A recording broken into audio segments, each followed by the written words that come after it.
Florida governor signs bill requiring moment for school prayer. On June 14th, Florida Governor Ron DeSantis attended a South Florida Jewish temple to denounce anti-Semitism and stand with Israel. The Republican governor cloaked himself in religion while signing two bills into law. One would increase the role of volunteer ambulance services, while the other makes Florida one of at least 15 states that compel schools to set aside at least 1 minute of silence for children to meditate or pray. DeSantis said, quote, "It's important to be able to provide each student the ability every day to be able to reflect and to be able to pray as they see fit. The idea that you can just push God out of every institution and be successful, I'm sorry, our founding fathers did not believe that," end quote. What DeSantis used the event to promote his support for Israel, which he visited during his first year in office. What a bunch of empty nothingness full of crap. Wait a second.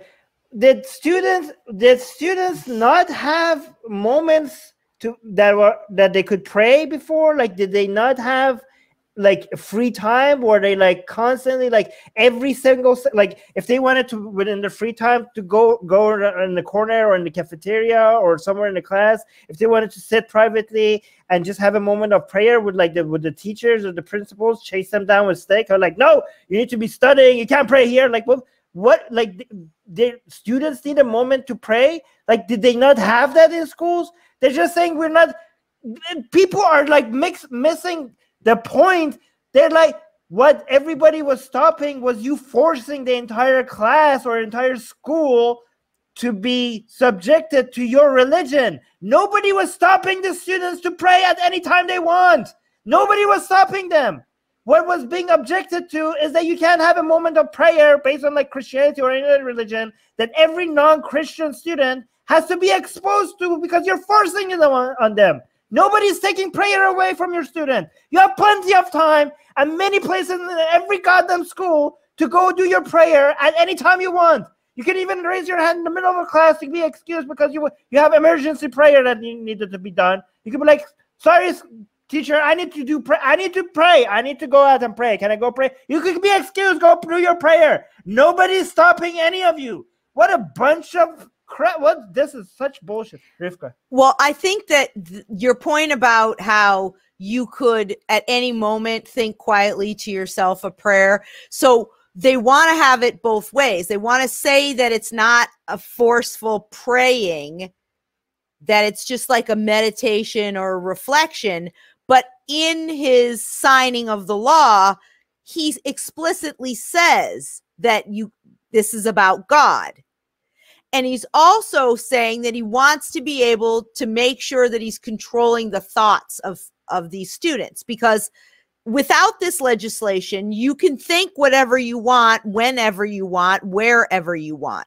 And if that thought is a prayer, you're perfectly capable of doing that without a government sanctioned moment where the teacher says, now's the time that we're going to inject this into your mind. And so he wants it both ways. Oh, it's not about God and prayer. It's secular, so that it could be a meditation or a reflection, but you can't push God out.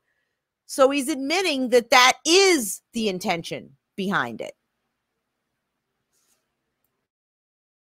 Do students, okay, even if you don't want to just do it in silence when you're sitting in class, okay, do students not have free time?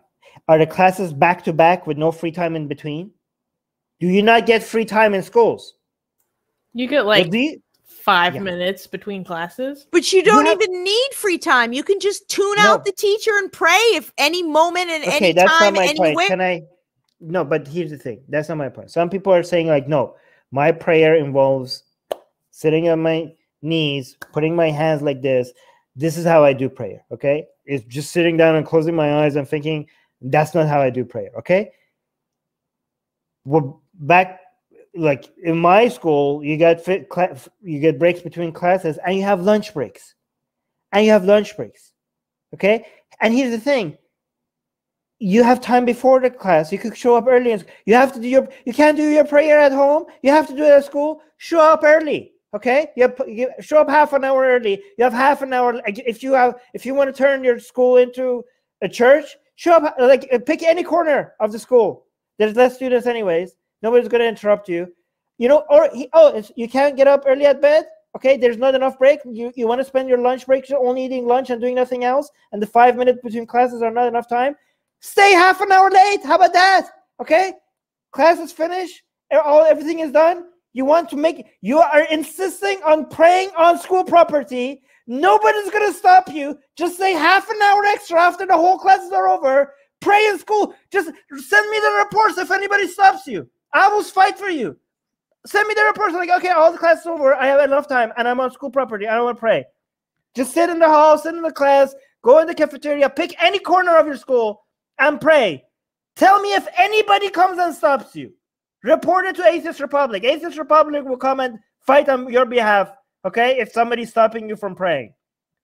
These people, their followers are such fucking idiots. Whoever is voting for this idiot, you're a moron. Because they are fooling you, because they're like their right to prayer. This is not the right to prayer. You're forcing everybody to pray with you. Like, people don't, like, when it's a class, when everybody has to sit there, now you're like, oh, you have to pray. You're forcing this on the people who don't want. Nobody is taking prayer away from people who want to pray. You are the fucking idiots who are telling people that this is about the right. It's not about the right. This is about you wanting to force prayer on the people who don't want it. It is so obvious. Well, he literally said so.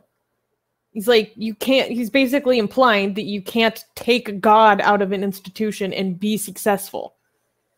And it's blatantly encouraging prayer because it's also teaching children from a very early age that this is what you should be doing. Well, which is why they try to pass it off as meditation. Well, yeah, that's what they're couching it in, this idea of reflection or meditation. But that's not what his intent is, because he's clear in what his intent is. You can't get God out of an institution. He's telling you that is what it is. So again, how does this going to work? How is this going to work? So school prayer, requiring a moment of school prayer on what kind of schools?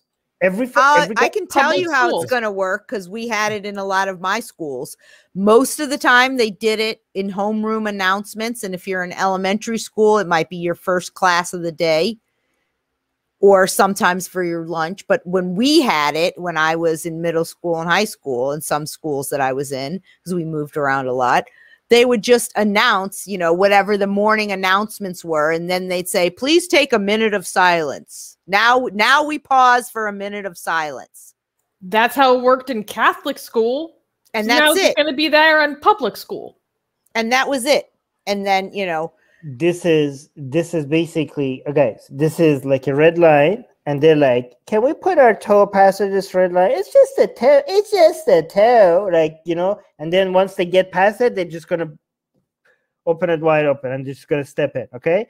This is religious. This is promotion of your religious indoctrination in school. You're being squeezed out, and you want to keep one foot in. Okay. So because it's anti-constitutional, you're going to disguise this as like a moment of silence, a blah, blah, blah.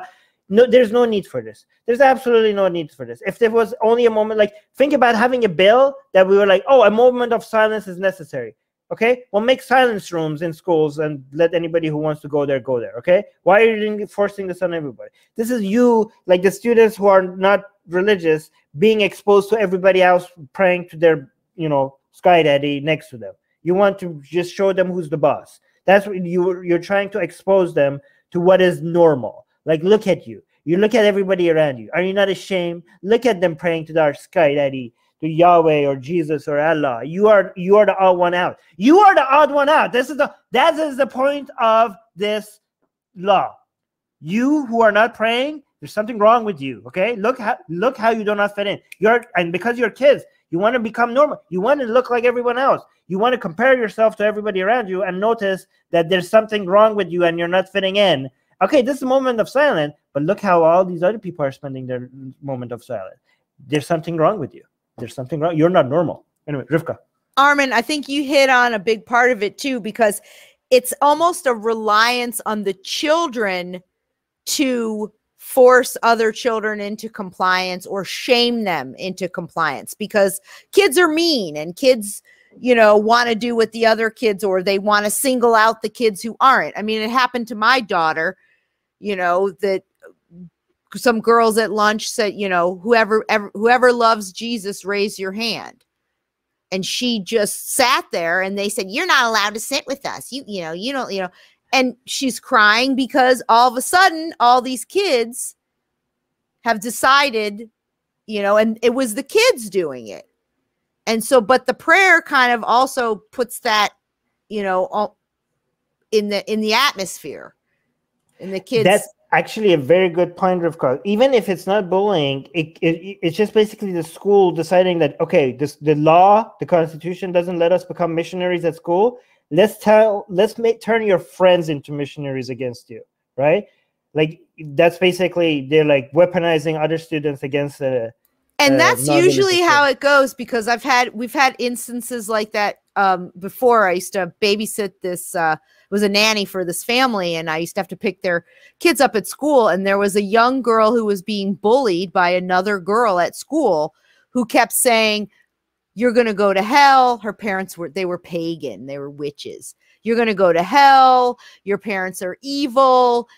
And the girl would be crying, you know, bullied, constantly harassed. And and I witnessed it, and I complained that I saw this. And it really took so many times and getting the superintendent involved before somebody did something about it. And these children are, they're weaponized to indoctrinate their friends and to bully their friends and to, you know, proselytize to their friends. Yeah, and it's going to be harder to repeal because they're phrasing this and they're trying to secularize it by making it, it's or meditation. So it's going to be harder to fight.